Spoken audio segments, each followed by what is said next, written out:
On parle d'un coût de construction d'à peu près 100 millions avec une dette de 90 millions en canadien, pas en CFA.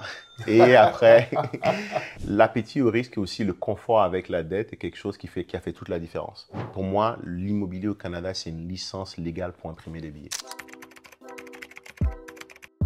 Quel Africain de la diaspora ne voudrait pas avoir son pied à terre chez lui, qui lui génère des revenus quand il n'est pas là, et qui, en plus de lui générer des revenus quand il n'est pas là, il peut en profiter quand il vient.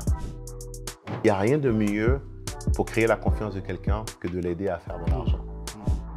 Et donc, c'est ça mon but, c'est d'éduquer les gens, les aider à faire de l'argent et ensuite de travailler avec eux sur des très gros projets. La réalité, c'est que si vous n'êtes pas prêt à investir de l'argent pour vous éduquer, vous n'allez jamais réussir.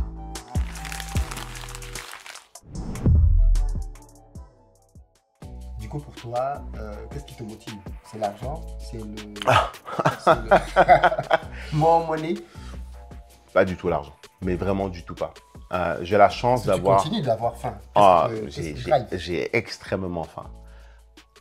J'ai 3 divisions. Donc, j'ai une division où est-ce qu'on est dans ce qu'on appelle l'éducation. Où est-ce que là, c'est d'apporter de la connaissance et l'éducation qui manque cruellement, surtout dans nos communautés.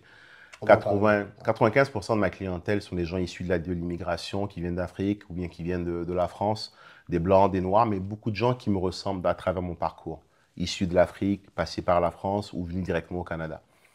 Et on manque cruellement d'éducation. Mais quand je dis cruellement... Et pourtant, Internet est là. Ah, mais c'est ça le challenge. Quand il y a trop d'éducation, on se perd là-dedans, mais aussi parce que les gens ne veulent pas apprendre. Parce qu'on a été préconditionnés depuis tout petit par des manières de penser, des schémas mentaux qu'il faut déconstruire. C'est plus dur de déconstruire, de désapprendre que d'apprendre à nouveau. Une carte de crédit, par exemple. Si tu as 500 $ à dépenser, tu ne la dépenses jamais, mais jamais avec ta carte de débit ou jamais avec ton compte d'épargne directement. Tu payes avec ta carte de crédit. Et si tu es quelqu'un qui veut payer rapidement ses dettes, rembourse-le immédiatement, mais paye avec ta carte de crédit. Pourquoi? Ça te permet de créer un historique. Donc, le jour où est-ce que la banque veut te prêter de l'argent, elle voit que Philippe Simon, sur les 5 dernières années, il remboursait toujours sa carte de crédit. Mais si Philippe Simon n'a jamais eu de carte de crédit, on ne sait pas s'il est fiable. On n'a pas la data. Donc, on ne doit pas lui prêter de l'argent. Aussi simple que ça. Deuxièmement, moi, aujourd'hui, quand je voyage, la plupart du temps, je voyage en business. Mais ça me coûte moins cher que la personne qui voyage en éco. Parce que, encore une fois, je dépense avec ma carte de crédit. J'ai des cartes de crédit qui me coûtent un certain prix par an, mais qui me permettent d'accumuler énormément de points. Oui, dans tout ce que tu achètes.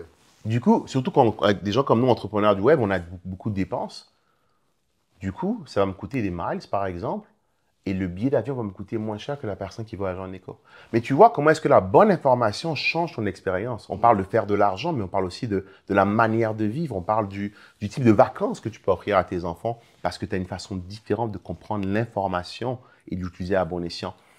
Mais ici, je connais des gens qui sont ici depuis 20 ans et qui te disent « Je ne veux pas avoir une carte de crédit. » Au Bénin, on dit « Ndiadouahoa ». Je ne veux pas m'endetter. Je ne veux pas devoir. Non, je ne te dis pas de devoir de l'argent. Si. Mais commence déjà, si tu es mal à l'aise, utilise quand même ta carte de crédit et rembourse-la directement derrière. Ça revient au même. Tu n'as pas de dette. Mais au moins, tu prouves au système financier que tu es quelqu'un de fiable. Ouais, c'est le mot fiable. C'est comme, parce qu'ici, on a ce qu'on appelle le bureau de crédit. C'est l'équivalent d'un casier judiciaire, mais d'un point de vue financier. Et donc, toutes les banques se le partagent à travers 2 organismes. Donc, on est en mesure de dire à un instant T, lui, c'est un bon payeur, lui, c'est un mauvais payeur. Il y a des gens qui se font offrir du crédit. La banque leur envoie un message, « Hey, félicitations, vous avez été approuvé pour une carte de 10 000. » Ah non, non, non, moi, je ne veux pas, je vais rester à 2 000. C'est la pire chose à faire. Parce que ce qui va impacter ton score, c'est un score de 300 à 900, ton score de crédit, qui est finalement, vois ça un peu comme ton niveau de crédibilité. C'est le pourcentage que tu utilises. Ce que je veux dire là va paraître bizarre, mais c'est ça qui te montre qu'on a besoin d'être éduqué. Il est préférable d'avoir une carte de crédit sur laquelle tu dois 2 000, mais qui a une capacité de 10 000, donc 2 000 sur 10 000, que d'avoir une carte de crédit sur laquelle tu dois 1 500, mais qui a une capacité de 2 000. Parce que dans le premier cas, tu as 20%, dans le deuxième cas, tu as 75%. C'est contre-intuitif. Les gens se diront, mais non, si je veux être bien, je devrais avoir le moins de crédit possible. C'est l'inverse. Parce que c'est une question de pourcentage. Donc, quand tu reçois ce genre de cartes-là, tu devrais les prendre. Mais les gens disent, oh non, non, non, je ne veux pas être augmenté. Non, non, non, je veux rester à 2 000. Je dis, mais tu fais quoi avec une carte de crédit de 2 000? Augmente-la à 10 000, augmente-la à 20 000. Et je ne te dis pas de prendre ça pour aller faire la boula ou pour aller dépenser n'importe comment. Mais si tu as une dépense que tu fais anyway, fais-la, mais va chercher des points, va chercher des avantages, va chercher du cashback, va créer ton historique de crédit. Donc, tu vois, il y a un gros manque d'éducation. Et c'est ce qu'on fait dans ma division éducation à travers la marque qu'on appelle La Fabrique. Je suis sur tous les réseaux sociaux. Juste, ok.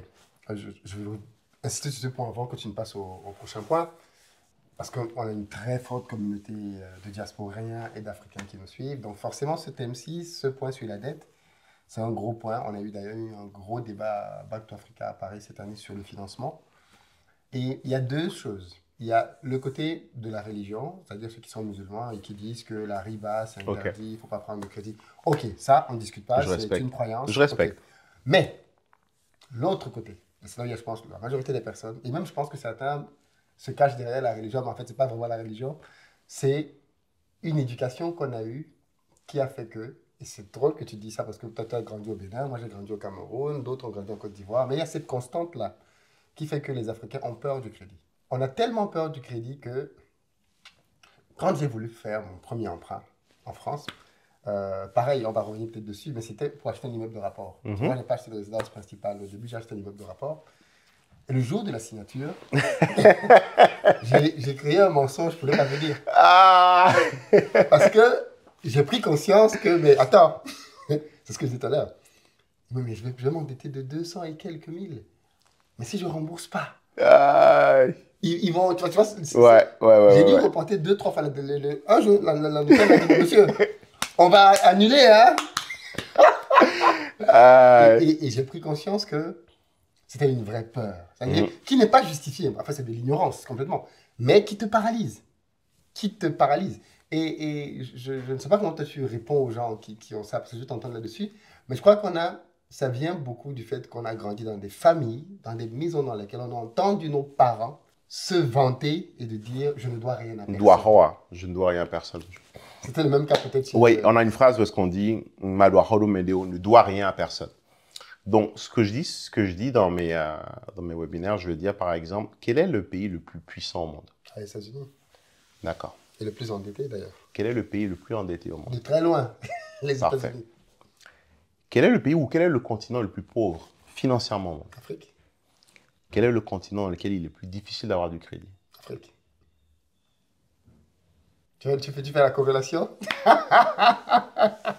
En plus, les Africains sont tout le temps en train de chercher de l'argent. Ils cherchent des finances. Quand je parle de l'Afrique, je parle des étapes. Les pays africains cherchent de l'argent. Tu ne peux pas créer de l'économie, de l'emploi sans innovation. L'innovation demande des capitaux de risque. L'Europe, est-ce qu'elle est aujourd'hui parce qu'elle est allée piller un peu partout dans le monde, mais aussi parce qu'à l'époque, il y a des gens qui ont dit on va créer des bateaux. Les Hollandais ils dominaient le monde à moment parce qu'ils étaient les premiers à avoir des bateaux à voile qui étaient extrêmement performants. Mais quand ils ont voulu faire ça, ils ont dû aller voir des places publiques, des marchés publics où est-ce qu'on leur a dit on vous donne l'argent pour créer la technologie. Donc il y a des gens qui se disent on va prendre un risque, on va investir, on va vous prêter de l'argent pour que vous innovez. Et quand vous avez innové maintenant, ça nous permet d'aller conquérir le monde. Mais quand on va conquérir le monde, on va piller le monde. Et du coup, on ramène des richesses. Ce n'est pas possible s'il n'y a pas des capitaux. Mon point est de dire que l'innovation, le progrès passe par des capitaux. Mais à moins que tu aies hérité d'un gros montant, tu as besoin de capitaux pour créer de la richesse. Et en Afrique, ce qui fait qu'on est aussi pauvre d'un point de vue financier, en tout cas, c'est parce que les capitaux ne circulent pas. Ici, à l'instant où je te parle, je pourrais retirer 1,5 million de mes comptes bancaires et partir avec, purement sous forme de dette. Nothing gonna happen. Parce que l'accès aux capitaux est là.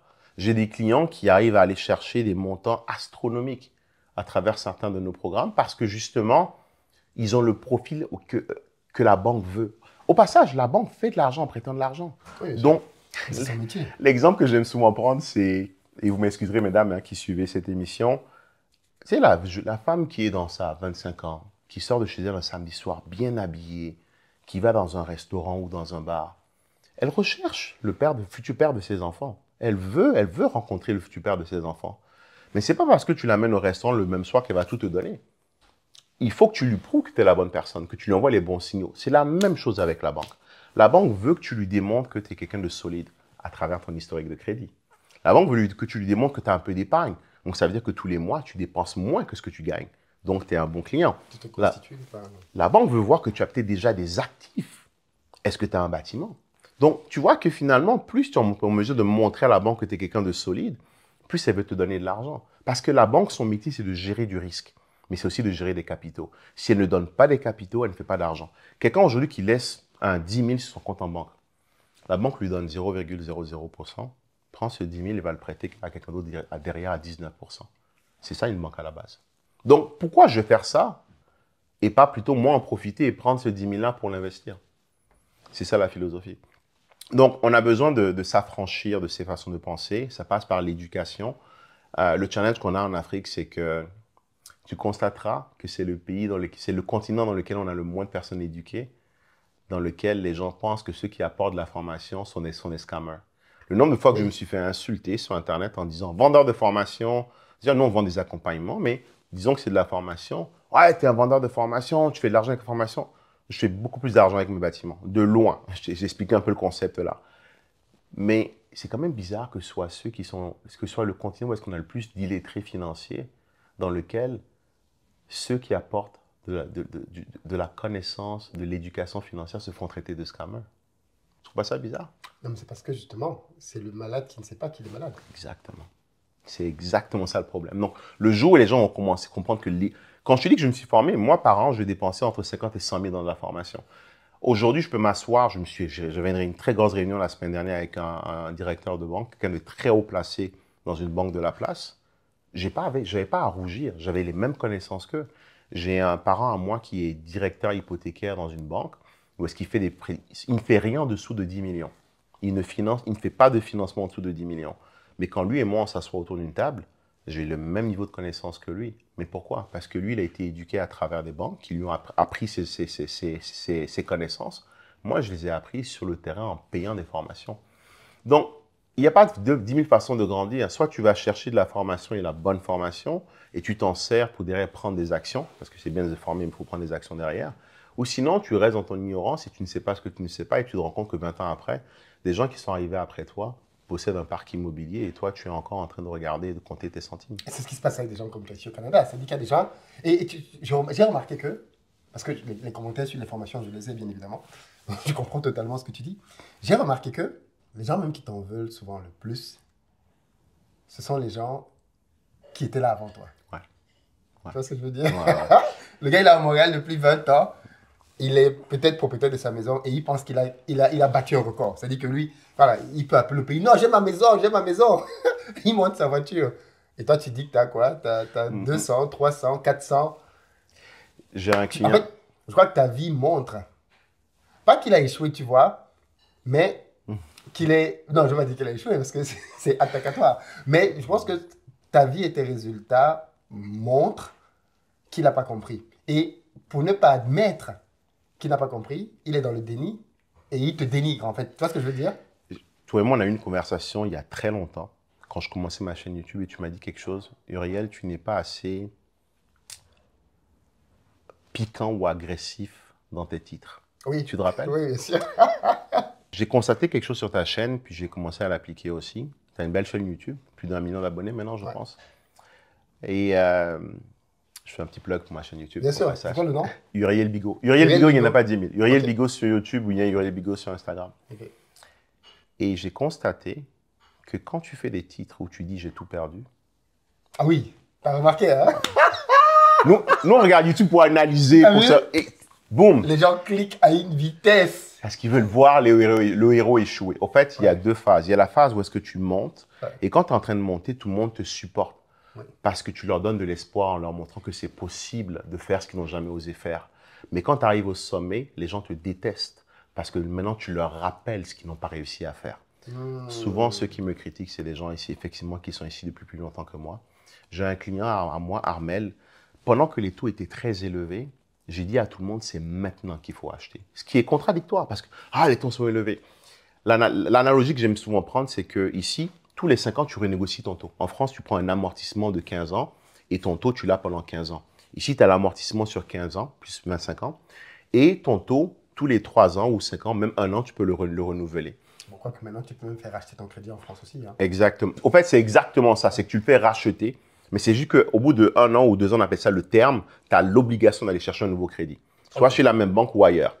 Donc, les gens, ouais, mais les taux sont élevés, je ne veux pas acheter. Au contraire, c'est quand les taux sont élevés que tu veux acheter parce que quand les taux sont élevés, la plupart des gens ne veulent pas acheter. Donc, l'immobilier, Du coup, tu es en position de force vis-à-vis des vendeurs. les vendeurs.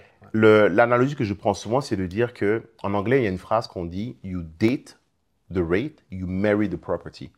Le taux, c'est la go avec laquelle tu sors. La propriété, c'est ta femme. En version africaine, le taux, c'est la chisa. Et la propriété, c'est ta femme. Je ne suis pas en train de vous encourager à avoir des chisas, c'est pas ce que je dis. C'est vraiment pour illustrer mon propos. Si quelqu'un a compris ça, C'est qu'il avait des intentions.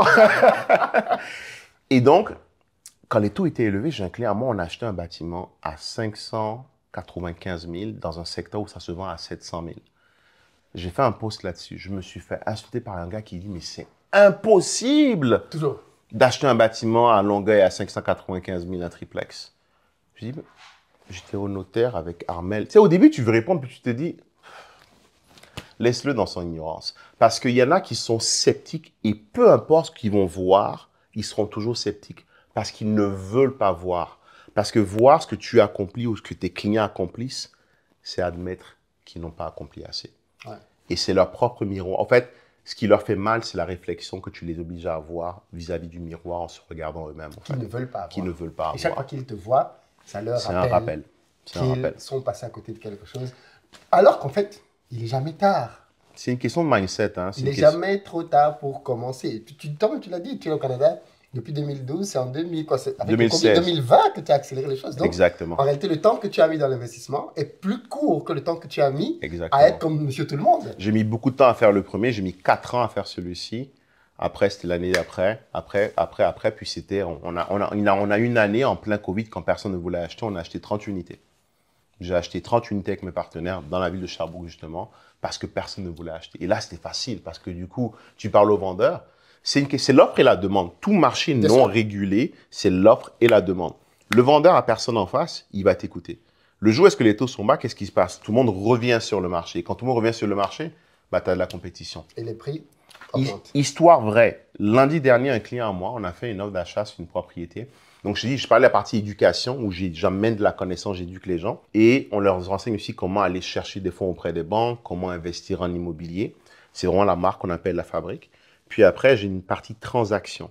Vois ça comme une agence immobilière, comme un Keller Williams, comme un EXP, comme La Forêt, par exemple. Je n'ai pas le droit d'utiliser moi, agence immobilière, c'est plus un ensemble de courtiers. J'ai ma licence de courtier immobilier, mais je fais très peu de courtage. Quand j'éduque les gens, à un moment, il y en a qui veulent acheter. Et ce que je leur dis, bah, si vous voulez acheter, utilisez mes gens parce que mes gens ont une façon d'investir et comprennent la façon d'investir que je vous enseigne, donc ils pourront vous accompagner. Appelons ça du courtage. Mais quand c'est des gens proches à moi, comme ma sœur actuellement ou Régis, mon ami, bah, j'ai décidé de les accompagner moi-même. On a fait une offre d'achat sur une propriété qui était affichée à 750 000. Je pense qu'elle en vaut 725. Et on savait qu'il y aurait eu beaucoup d'offres. Il y a eu genre 60 visites en un week-end. Ouf. Ouais. Et j'ai Alors bâti. même qu'elle a 750. Ouais. Elle a un peu plus, ouais. On a fait une offre à 800 000. Oh. Leur capacité maximum était à 830. Ils ont dit, nous, on est confortable d'aller jusqu'à 800 000. Let's go. On a fait une offre à 800 000. Il y a eu 12 offres. On n'a pas été retenu. Non. Ça date de lundi, ce que je te dis là. Offre et la demande. À la fin de la journée, on est sur une île. Hein. Tu peux t'étaler autant que tu veux. Ouais. Au bout d'un moment, tu es restreint. Pourquoi je ne vais pas sortir de Montréal? Pourquoi je ne vais pas aller sur la rive sud ou la rive nord? Pourquoi je ne vais pas traverser un pont? L'offre et la demande. Parce que j'ai la capacité financière qui me permet d'acheter sur l'île. Si tu n'as pas la capacité, ne te force pas à rester sur l'île. Sors de l'île. Mais si tu as la capacité financière d'acheter sur l'île, tu veux acheter sur l'île parce qu'il y aura toujours une pénurie. Les chiffres sont les suivants. Il nous manque 3 500 000 logements au Canada qui doivent être construits sur les 5 prochaines années. C'est dire le manque qu'on a. Donc, on a déjà un déficit au niveau de l'offre. Qui se creuse chaque année. Exact. C'est là où j'en viens. C'est pour ça que je suis développeur immobilier. Donc, on a déjà un déficit aujourd'hui. On n'en a pas assez. En plus, le parc immobilier est vieillissant. Donc, tu as des bâtiments qui sont en décrépitude, qui sortent encore du marché. En plus de ça, les taux avaient augmenté. Donc, comme les taux avaient augmenté, on construit un peu moins quand les taux sont élevés. Là, ils ont baissé. Mais vu qu'on construisait un peu moins, on a construit moins pendant le Covid. Donc, on a encore creusé le déficit. Mais attends, ce n'est pas fini. Non seulement l'offre n'est pas suffisante, on ne rajoute pas de la nouvelle offre avec de la construction parce que les taux sont élevés et du coup, on construit moins. L'offre existante baisse parce que les bâtiments sont en train de mourir. Donc, on s'entend qu'on a un vrai problème au niveau de l'offre, mais ce n'est pas fini. On vient booster la demande. Pourquoi? Est-ce que tu penses que des gens comme toi et moi, quand on arrive ici, on ne veut pas acheter? Si on est éduqué, on veut acheter. En plus que le Canada, ils ont une politique d'immigration choisie. Ici, c'est de l'intégration. En France, c'est ce que j'appelle de l'assimilation. Assimilation, oui. Quand tu rentres en France, on veut que tu rentres dans le moule. Oui. Et on fait semblant de non, tu sais, oui, non. Ici, là, c'est, écoute, tu fais ce que tu veux, tu restes qui tu es. Tout ce qu'on te demande, c'est de payer des impôts. Ah, by the way, on t'a choisi pour immigrer au Canada parce que tu avais un diplôme d'ingénieur. Tu étais jeune, donc tu pouvais faire des enfants et repeupler le pays. Le taux de natalité est à 1,9 par femme, alors qu'il faudrait qu'on soit à 2,1, juste pour renouveler la population. Donc, on a constaté que les gens de certaines origines font beaucoup d'enfants. Combien? Moi, Oui. 3. 3. Je pose la question au Québécois moyen, il est en dessous de 1. Ah ouais? Ouais, ils font plus d'enfants. Donc, forcément, si on veut renouveler la population pour faire venir des gens qui vont faire des enfants, d'accord? On veut des gens qui peuvent payer des impôts Day One. Moi, quand je suis arrivé ici, Day One, la France a déjà payé pour mon éducation.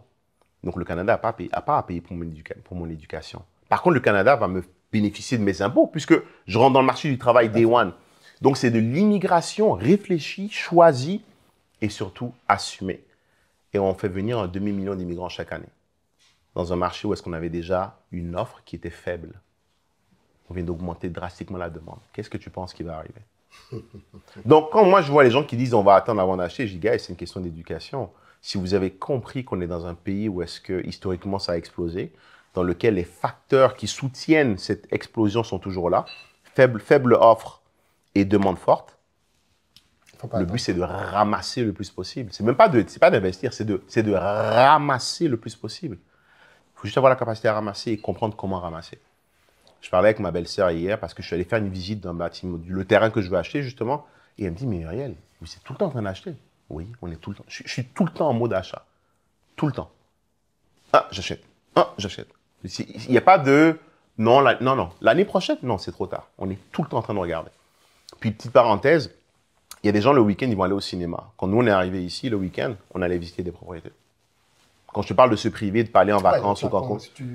C'était vraiment d'habituer ton regard. Exactement. On allait visiter des propriétés. Je peux demander à ma femme, c'est ce qu'on faisait. On allait visiter. C'était devenu une deuxième nature. Donc aujourd'hui, quand on va faire des visites, on sait quoi regarder. Là. Donc c'est ça. Donc investissez. Alors écoute, Uriel, là je pense que tu as donné envie à tout le monde d'immigrer au Canada. Le problème, c'est que le Canada est en train de fermer ses frontières. Oui, donc petit bémol, j'ai parlé d'un demi-million d'immigrants par an. Mais là, ça va réduire drastiquement à 375, je pense. Un demi-million, donc 500 000.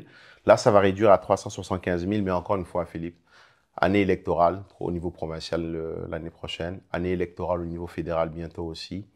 C'est purement parce qu'ils veulent aller rechercher les voix qui seraient parties trop à droite, les ramener à gauche. Donc, on a des gouvernements aujourd'hui qui ont simplement pour intention d'aller chercher ces voix-là. Donc, c'est des mesures temporaires pour réduire l'immigration, pour donner le signal que le Canada n'est plus accueillant, et le Québec aussi. Mais structurellement, ce pays ne peut pas se passer de l'immigration. Je parle du Québec et du Canada. Exemple simple, ma femme travaille dans une banque. Tu regardes tous les hauts postes, c'est occupé par des Français ou par des gens qui viennent d'ailleurs. Il y a aussi des locaux, mais c'est juste que leur système d'éducation fournit très peu de gens. Quand j'étais consultant en informatique, un collègue à moi avait sa fille à l'ETS. C'est comme l'école d'ingénieur par excellence ici. Elle n'avait même pas fini la dernière année qu'elle avait déjà un emploi à temps plein. Ils ne fournissent pas assez de gens à travers leur système éducatif. Et comme c'est une économie qui est beaucoup basée sur le secteur tertiaire, ça prend, donc le service, ça prend du manpower. Et le manpower, tu vas le chercher où? Soit tu l'as en local à travers ton système éducatif, soit tu vas le chercher à l'étranger. Donc, c'est temporaire, c'est des velléités pour plaire à une certaine portion de la population. Mais dès qu'on a passé les élections, ils vont réouvrir les frontières. Une question de survie. Parlons donc de frontières Bon. d'Afrique. Il se trouve que ce qui est génial ici au Canada, et là encore je pense que beaucoup de gens ne le savent pas, c'est qu'on peut, avec le leverage, récupérer de l'argent, cash, et aller l'investir en Afrique. Ce qui est important de dire, c'est qu'on ne s'est pas parlé avant cette conversation. C'est vrai. Puis je pense que c'est pas préparé. rien qu'en cheminant à travers les sujets, je pense que tu vois où je m'en vais, je vois où tu t'en vas, parce que c'est logique, au fait. Tout à l'heure, tu m'as posé la question de savoir c'est quoi mon why. Moi, mon why a toujours été j'ai envie de créer une ville. Pourquoi? Parce que c'est lié à des traumatismes de l'enfance, ou est-ce qu'il s'est passé certaines choses dans ma vie où est-ce que j'ai compris l'importance de détenir des actifs, surtout ceux dans lesquels tu dors, ta résidence principale. Mais encore une fois, je suis un investisseur, donc je n'irai pas l'acheter en premier, mais je m'assure que mes biens locatifs, eux, viennent payer pour. Et mon why, c'est de créer une ville, mais c'est aussi de redonner à l'Afrique. Et de quelle manière? J'ai pour ambition de créer une ville, ou encore en Afrique, je ne sais pas, j'hésite entre la Côte d'Ivoire et peut-être d'autres pays. J'ai un projet d'ailleurs que j'ai commencé. Et là, on tombe dans ma troisième division, justement. J'ai parlé de l'éducation, de la transaction. Et la troisième, c'est, on va appeler ça la syndication. Ça consiste à réunir des investisseurs, des gens qui ont quand même un certain niveau financier, qu'on appelle des investisseurs qualifiés, et de les faire monter sur des très grosses transactions comme celles qu'on fait actuellement avec le 350 logements. Mais l'idée derrière tout ça, c'est de monter des actifs qui vont avoir une certaine valeur, que je vais pouvoir leverager pour sortir de l'argent. Je t'explique, si je monte quand je vais monter un parc, on commence la construction l'année prochaine, en septembre l'année prochaine. On commence à creuser. La valeur est de 150 millions, une fois construit. Et je vais avoir une dette de 90 millions. C'est-à-dire que potentiellement, j'ai un autre 50 millions une portion du 50 millions que je pourrais retirer. Mon but est de prendre ce montant-là pour aller investir en Afrique, pour aller construire cette ville-là. Parce que je ne pense pas, où je ne souhaite pas aller investir en Afrique et devoir dépendre de financements locaux. Je vais arriver avec le propre cash, mon propre cash. Mais je ne pense pas non plus que tu devrais prendre ton épargne et la risquer en allant investir en Afrique. Je connais beaucoup de gens qui prennent leur épargne pour aller investir. Ce que je leur dis plutôt, c'est faites la chose suivante. Achetez des bâtiments locatifs et leverager ces bâtiments locatifs pour aller investir. Premièrement, vous allez avoir des montants beaucoup plus importants, parce que le montant que vous allez pouvoir sortir de vos bâtiments va vous rapporter va être beaucoup plus important que votre propre épargne. Et deuxièmement, je pense que ça fait moins mal de perdre l'argent qui a été cotisé par ses locataires que de perdre son propre argent. Parce que l'Afrique, c'est un niveau de risque qui est indéniable. C'est des rendements plus élevés, mais un risque qui est plus élevé aujourd'hui. Je vis actuellement sur un projet, on a acheté des terrains à Tingué, en Côte d'Ivoire, et ça joue justement dans mon big why. Mon but, c'est de créer une méga ville. Mais une ville, tu dois la construire autour de points d'intérêt. J'ai regardé comment est-ce que des villes récentes se sont construites. Récentes, c'est relatif. J'étais en vacances cette année avec femme et enfants à Poitiers, au Futuroscope. La ville a été créée from scratch autour du Futuroscope. Il y avait une ville avant, mais il n'y avait pas grand-chose. Tout ce que tu vois, c'est qu'ils ont planté un parc d'attractions et ils ont construit autour. Mon idée, c'est de créer une sorte de Disneyland, par exemple, qu'on viendrait planter quelque part. Et autour, on créerait du logement. Mais la manière dont je veux le faire, c'est la vision que j'ai en tout cas, c'est d'aider monsieur, madame, tout le monde. Supposons que Philippe a un bâtiment locatif ici.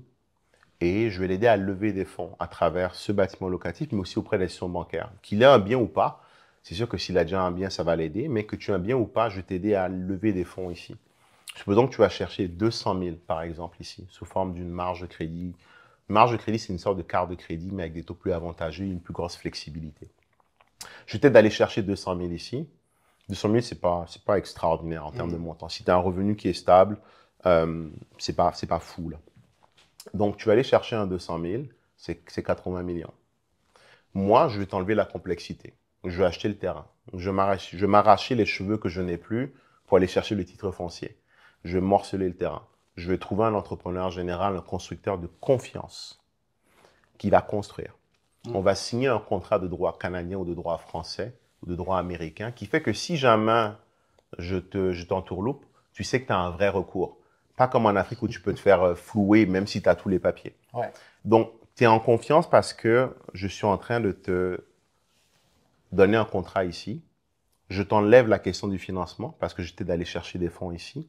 Je t'enlève la difficulté associée à trouver un terrain qui est sécuritaire parce que moi, je prends ce risque-là. Et en plus, je te trouve quelqu'un de confiance qui peut construire pour toi. Mais ça ne s'arrête pas là. Une fois qu'on a construit, on te vend bien sûr le projet. Étant un gestionnaire de projet, pendant toute la construction, c'est assez simple, hein. C'est drone, caméra statique. On t'envoie un rapport chaque semaine sur voici ton chantier, comment il évolue. Une fois par an, tu as droit, c'est inclus dans le service. On vient te chercher à l'aéroport, on t'amène sur le chantier. En gros, on va prendre un véhicule, un chauffeur à temps plein, puis on a un agenda à partager. Tu cliques quand tu veux venir, tu bookes une plage de 4 heures et on t'amène sur ton chantier que tu peux voir, soit à distance via les caméras, soit sur place, et on t'envoie des rapports de suivi. C'est juste bien faire les choses, en fait. Comme on le fait dans les grosses boîtes, on peut faire la même chose aussi pour nos gens. Et ensuite, je te vends le produit, mais je te vends la maison, la villa, peu importe que ce soit un condo ou une villa. Et ensuite, je la gère pour toi. Je te la gère en courte durée.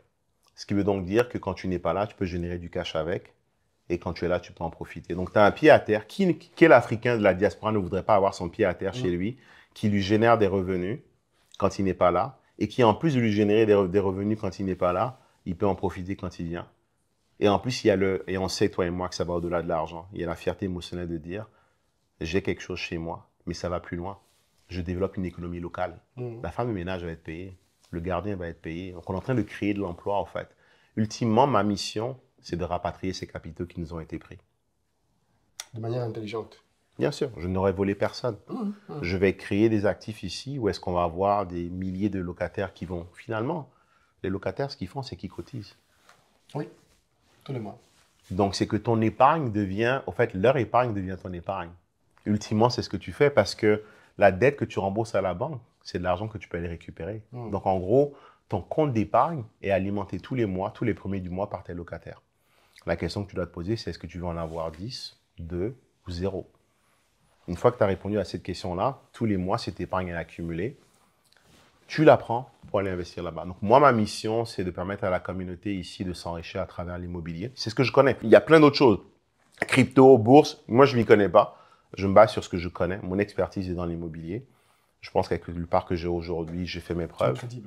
Et l'idée, puis encore ce qui est bien, c'est que nous, dans nos programmes, on vous amène sur le terrain. Donc, j'ai un client récemment qui a acheté pour 2 millions et quelques d'immobilier pendant sa durée avec nous. On a fait un atelier, c'était un samedi. J'ai ramené les autres clients qui étaient sur le programme intermédiaire à venir sur son site pour que lui, il fasse son témoignage, mais aussi pour qu'il partage ses chiffres et que les gens puissent voir ce qu'il a réellement fait. C'est une chose de montrer mes résultats. Je le montre tout le temps. Je documente ma vie. Ma femme me dit que je documente trop ma vie d'ailleurs. La seule chose que je ne montre pas, c'est ma femme et mes enfants. Mais en dehors de ça, toute ma vie est sur Internet. Mais en plus de ça, je montre les résultats de nos clients. Pourquoi? Parce que je veux que les gens se sentent en confiance de se lancer. Parce qu'une fois qu'ils se sont lancés, une fois que tu as été éduqué, je t'ai accompagné pour faire de l'argent pour toi-même. Je ne vais pas le faire avec toi. Fais-le pour toi-même. Et ensuite, une fois que tu as une grosse rentrée d'argent, tu me diras, Uriel, j'ai un 500 000. Je ne sais pas où l'investir. Est-ce que tu as un gros projet, je pourrais le mettre parce que je n'ai pas envie de le faire moi-même. Et je te dirais, vu que tu comprends ma philosophie d'investissement, on peut investir ensemble. Des gens, des fois, m'approchent pour les partenariats, je dis non, parce que je ne vous ai pas formé. Donc, si je ne t'ai pas formé, qu'on n'a pas eu cette conversation, je te dis, on va acheter ce bâtiment qui est tout délabré quand les taux sont trop élevés. Tu me diras non, j'en veux pas. Donc, je veux d'abord que tu aies la bonne éducation, ce qui veut dire qu'on peut matcher. Et ensuite, je veux que tu fasses ton propre argent sans moi, que je t'ai aidé à faire de l'argent. Il n'y a rien de mieux pour créer la confiance de quelqu'un que de l'aider à faire de l'argent.